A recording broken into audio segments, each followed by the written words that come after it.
Hello everyone, today we're going to be making a microphone shootout between 6 condenser microphones, the price difference of which goes between $50 and $1,200. I'm going to list the specifications of said microphones right here. I'm going to talk about the pros and the cons of said microphones when we get to them. So without further ado, let's get into it. Now the first microphone in the shootout is going to be the Blue Ember. This is originally a $100 microphone, but it got reduced to about $50 and you can find that price consistently on Amazon and other websites. The Blue Ember is a medium diaphragm condenser. The microphone has a pretty V-shaped sound that's aimed more towards streamers and amateur recorders or people who are not that deep into the world of audio, or people who want a complete sound without too much EQ work. Now when it comes to the sound quality of this microphone, it sounds pretty dang good out of the box. It's got plenty of bass, the mids are somewhat flat, they're fine, and the top end is a little boosted so it can give you more intelligibility to your voice. Now the only bad thing, or the only thing that I noticed about the sound of this mic is that it's not very detailed, if that makes sense. And what I mean by that is that I have to talk to this microphone from a fairly close range in order to achieve a pretty good sound. The proximity effect on the microphone is not that bad. I mean, the only reason my voice gets a lot quieter is because my room is not treated. I think I said that many a times. But when it comes to the sound of the actual mic, it's good, but you have to be fairly up close, and I wouldn't use this for professional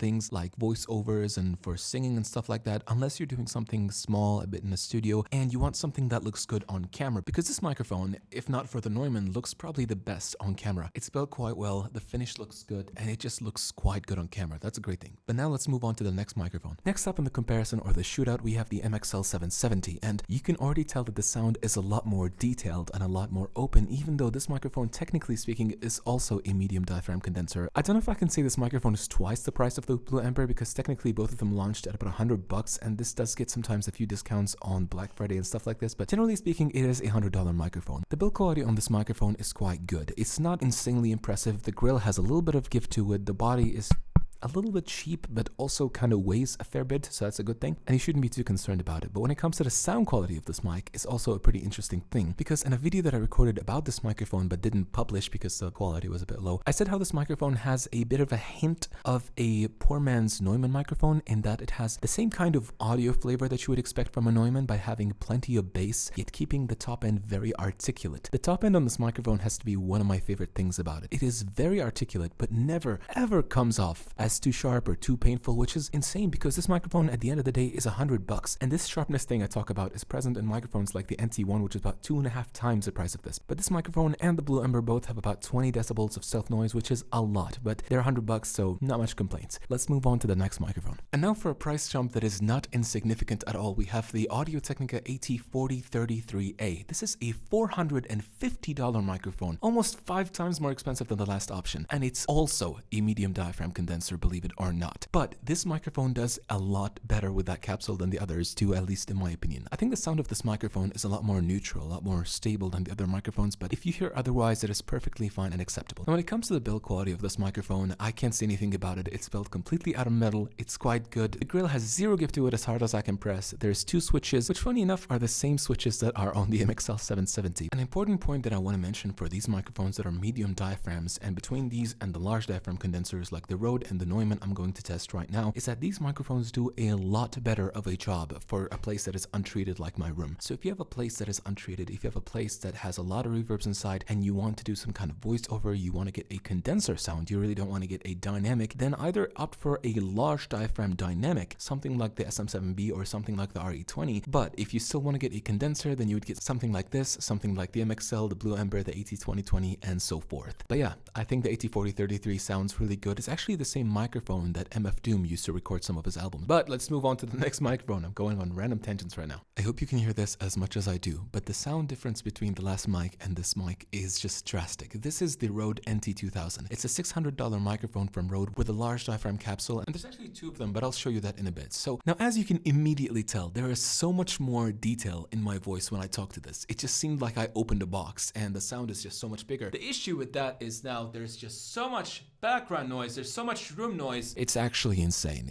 It feels like I'm miles away from the microphone just when I do that, and that is the trade-off that you're gonna do between using something like this and using other mics. The way I try to mitigate this or deal with it is just by getting up close to the mic, which does provide a pretty cool sound and a pretty nice sound, but as you might have not noticed yet, because I keep cutting out my breaths, when you're using a microphone like this from such a short distance, a lot of breath sounds are going to happen and a lot of mouth noises are going to happen. I don't want to give an example. It's a bit disgusting. You don't want to hear it. And when it comes to the build quality of this mic, this probably is one of, if not the best built microphone of the bunch. I mean, I can give it to the Neumann. They're the same thing at that point. But this microphone right here, built completely out of metal. It weighs almost a kilogram on its own, which is why when you buy this microphone, Rode gives you a plastic shock mount and not a metal one in fear that your stand is not going to be able to handle it. When it comes to the sound on this mic, there's plenty of bass. It is not the deepest or most bass that you're going to get. If you want something with really, really deep bass, you're going to hear it in a bit with the Neumann, or you can just skip a few seconds right here. But this mic is going to give you fair amounts of bass. The mids are fairly flat, but things start to go really up when you get to the top register. At this point, Rode is just known for having such high detail or such high top-end microphones, and that is not going to be any different with this microphone. And this detail is just nice. This makes these microphones so good for practically everything, and most of all, voiceovers. Obviously, you can do lots of EQ afterwards, but this has such a clean sound right out of the box. Obviously, if you're going to be recording in a room like mine, do not get a mic like this. I do not record my voiceovers in this room, if that's not obvious. I'm honestly not too sure how I'm going to show you the features of this mic because they require me to show it to the camera, but I'll try to do something like this, as stupid as this may look. Now, as you can see, this microphone has 3 polar patterns, which actually are hybrid, which means I don't have to select one audio pattern. I can select more than one at a time. For example, right now my voice is in between the figure 8 and the cardioid. The figure 8 means that the back capsule is now turned on and you can hear me. Of course, not as loud as before because it's not turned all the way in. If I dial it all the way, it should work. Now,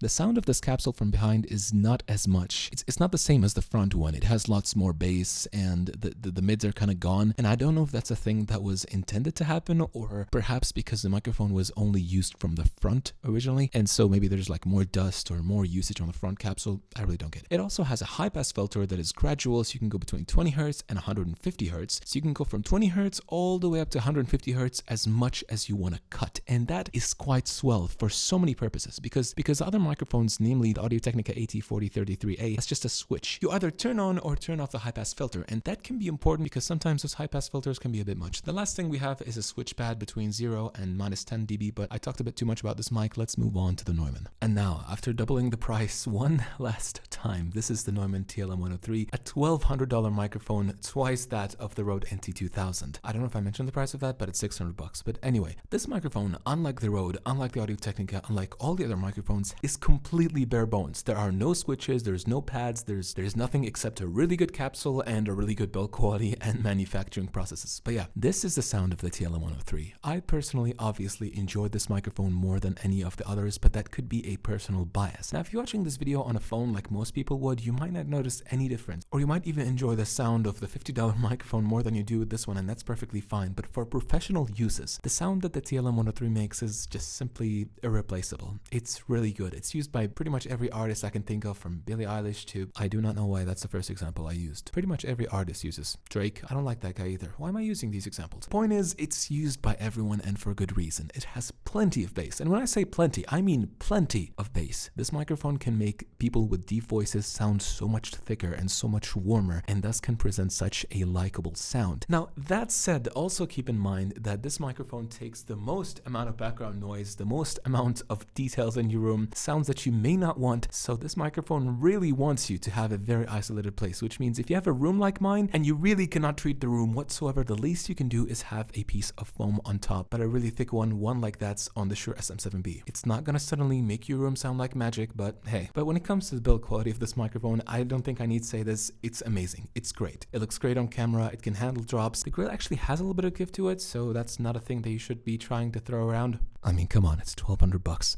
But otherwise, the sound of this mic, plenty of bass, very detailed top end, but somehow not sharp. I really don't know how they get away with this, but it's such a good sound. Part of this could be the bias that I paid a lot of money for this mic, but I just like it. I love the sound of this. I think this is the best sounding microphone to my voice, and I've tried the 87. And so it is time to go to the conclusion. But before that, I want to say that if you like any of these microphones, I'll have a link for them in the description. It's an affiliate link. If you use it, I'll be very thankful. It'll mean a lot to me. But now to get to the conclusion. Which one of these microphones should you get in what situation? For purposes like streaming and recording from up close in a room that is not very treated, and what also is coincidentally the cheapest microphone of all, I would say buy the blue Ember and don't think twice. Obviously keep in mind buying any of these microphones will require an audio interface, and the audio interface you choose will affect the sound of these mics. I'm currently using a fairly mid-range audio interface, not something that is very expensive, just so I can give fair expectations, and in case you're wondering what interface, it is the Shure MVI. Now Now the best value between these microphones I can safely say to be the MXL770. I think I can pretty much record anything that I want on that mic and get away with a bit of EQ and just get the sound that I want. It is a medium diaphragm, as I said, so if you want the same sound but with more detail, you can buy the MXL990 for the same price, which is a large diaphragm version of that mic. Now if you have an untreated room and you want really nice sound but you just genuinely can't get a large diaphragm condenser, you can go with the AT4033A, but there's just a bunch of better options nowadays, especially if you can go for a large diaphragm. In that case, you can go for the LCT440 Pure and stuff like this, but the Audio-Technica AT4033A has to be the best medium diaphragm condenser that I tried so far, but then again, that's not a very big market. The most versatile of any of these mics obviously would be the Rode NT2000. There's just so many polar patterns and so many switches on it that you can use for different use cases, from drums to vocals to parties to even talking in a podcast room if you really don't want. For example, your audio interface only has one input, and the winner for the best sound quality there is would be the TLM103. I'm not saying this because I'm biased. I swear to God I paid a lot of money, but I still enjoy the sound of this mic on my voice more than any other voice. Keep in mind, some people have said that this microphone sounds a bit more sibilant on high-pitched voices. I don't have one. I can try, but they did say that, so if you're a female or a really high-pitched voice guy,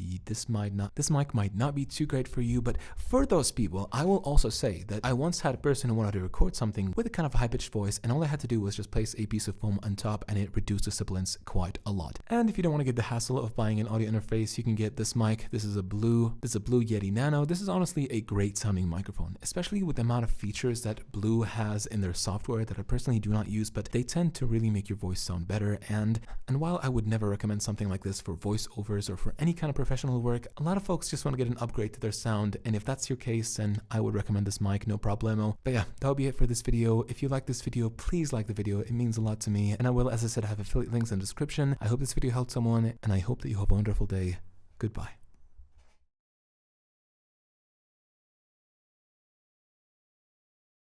Next up in the comparison, we're using the Blue Yeti Nano. It is currently connected to my phone, and this is a sound that you're going to hear from my phone. Obviously, there's no filters, but the microphone probably does apply a little bit or maybe a bunch of compression by default. Now, when it comes to the build quality of this microphone, it's actually built quite well, surprisingly well for the price, about 80 bucks. It's built better than that of the normal Yeti. It's made completely out of metal, and the finish on it looks really good on camera. Now, when it comes to the sound of this microphone, I don't think it competes that well with the other options, but if you can't or don't want to get an audio interface, you can do quite well with this mic. Now, for things like professional singing or voiceovers, this might not be a great option unless, of course, you put a lot of post-production on it, a lot of filters, which you can do through the Logitech app. They have something called the Blue Voice, which is essentially a bunch of DSP that's thrown into the microphone to give you a more professional broadcast sound. Now, that will not suffice to give you a studio quality, but for a bunch of people who just want to do simple projects, conference calls, want to upgrade their audio for Discord, for quick streaming, stuff like this, and simply cannot afford to get an audio interface or don't want to, I think this microphone works quite well for that. When it comes to the sound signature of the mic itself, it's somewhat close to that of the Blue Ember, but it's a little bit different in that it has more top end, it has a bit more sharpness, while not having as much bass or sub bass. It's not like the Blue Ember had some really good bass, but it had more bass than this.